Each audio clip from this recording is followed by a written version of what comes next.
That's why you say iron sharpens iron. So supervision, in other words, you're saying you go and sharpen each other. Exactly. You got to learn. Basically. You got to learn. And everybody needs, like, because someone can be asking themselves, why do I have to come to you and not go to your counselor? If you have a counselor, why should I not just go direct?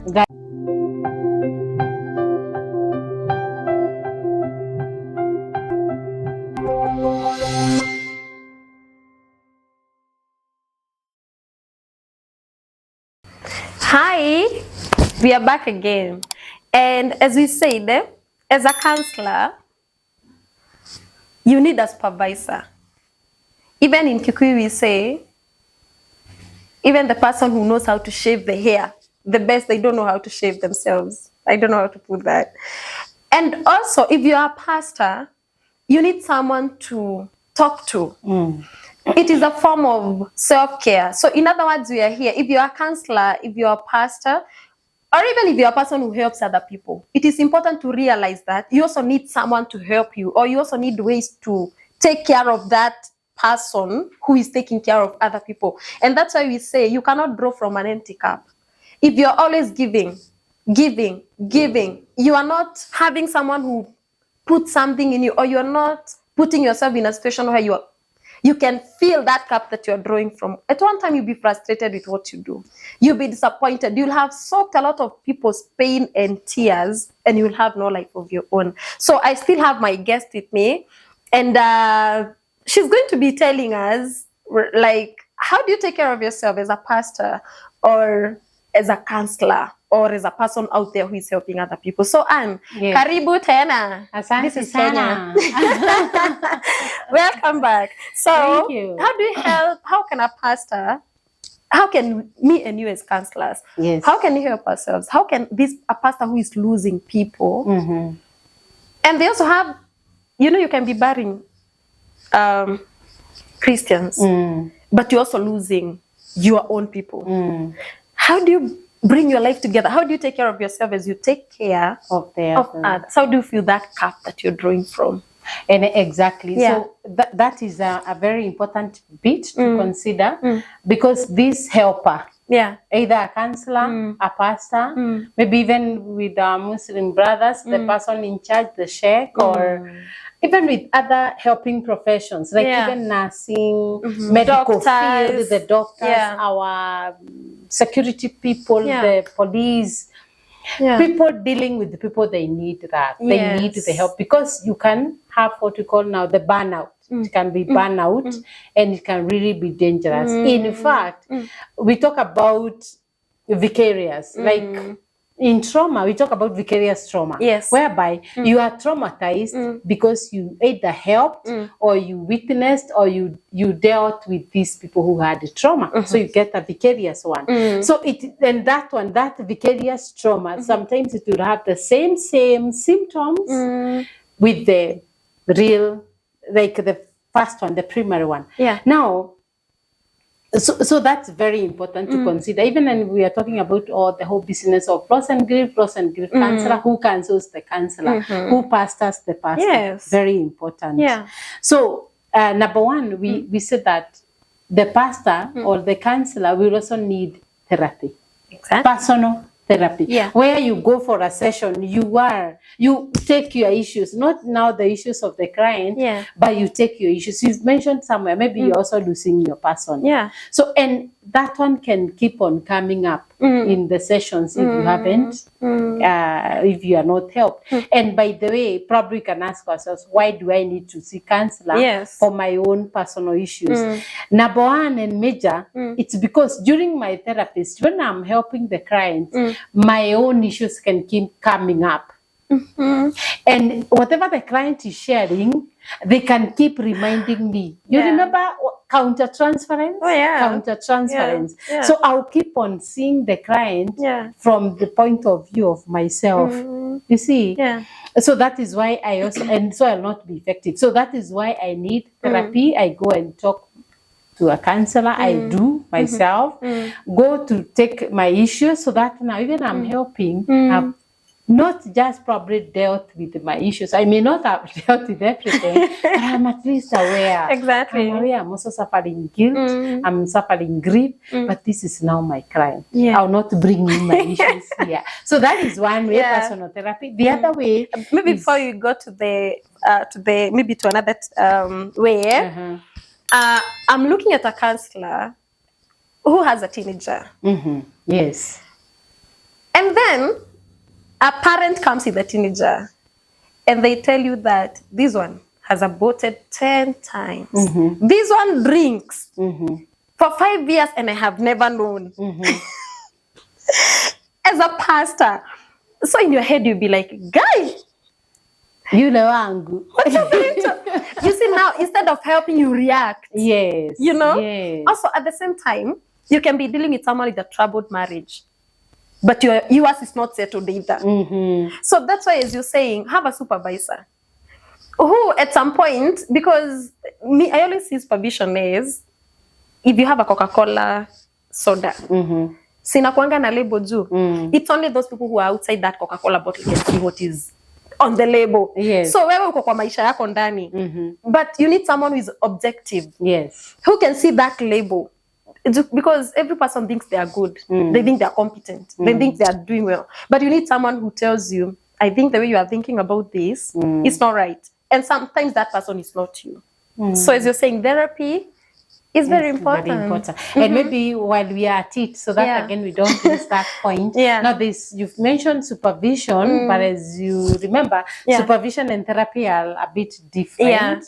But as you said, therapy is very important. Very important. Now you've mentioned that I've had cases of clients who come to me and tell me, maybe I went to some place for counseling. Of course, what we were saying, when people think so and so can cancel because they are maybe a teacher is a teacher is born again, and so they and the society tells them, yes, this girl comes to me and she tells me, you know, I went to somebody, I don't know whether they are counselors, but I went there anyway. So instead of I don't remember them listening to me. I remember them telling me, castigating me and all that, telling me all what I've done and all blah, blah, blah. So I picked. I didn't tell her, but I was like, maybe this person who was talking to her had also was experiencing countertransference. Yes. Maybe their daughter or their son was behaving like that. So they castigate them, but they are not really castigating this client, but they are actually castigating their sons or their daughters. And you know that's still very unhealthy. It is. Because you have neither helped the person nor helped yourself.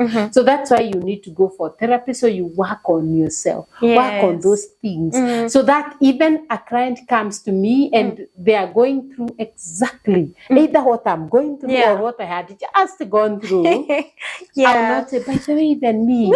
You know what? And someone is expecting you to, and you are helpless. You know, even me, I also went to do that, and so you also become. So you've not helped. So that's why you need to help yourself. You remember the unfinished business we talked about? You could also be having with your loss and griefs and you don't know. So that's why you need that, so that it doesn't keep on rearing the ugly head. So, as a counselor, you can either have a therapist and also you can attend supervision. What is the difference between therapy and supervision? So therapy is when I go now as Anne with my issues. Yes. Personal, as a client. Personal issues. In fact, when I go to my counselor, I tell her, you know, now I'm not therapist. I'm a client. Here I'm not doing solar. I'm a client and sitting back to be helped. Yes. But now I'm bringing my own personal issues. The one we are saying, the businesses, is for them to be finished. Yes. But now supervision, when I go for supervision, when I go to my supervisor, I'm not taking my personal issues, but I'm taking the issues of the client. That helps because where I was stuck with the client, where maybe I felt I never helped them, or where I felt some problem, now the supervisor can help me. In fact, supervision is like learning. It's like I go to learn. I go to pick what skills do I need to use here? What techniques do I need? How do I need to explore this? My client, for example, became silent for the whole session. How do I need to go on? So those are issues. And also I'll learn in therapy, by the way, now in therapy, I learn how to leave the issues of the client behind. Yes. Because therapy is dealing with me. So, and some of the issues which could be helping me are vicarious. They are coming as a result of what I was dealing with my clients. Yes. Therefore, when I go for personal therapy, I'll work on that.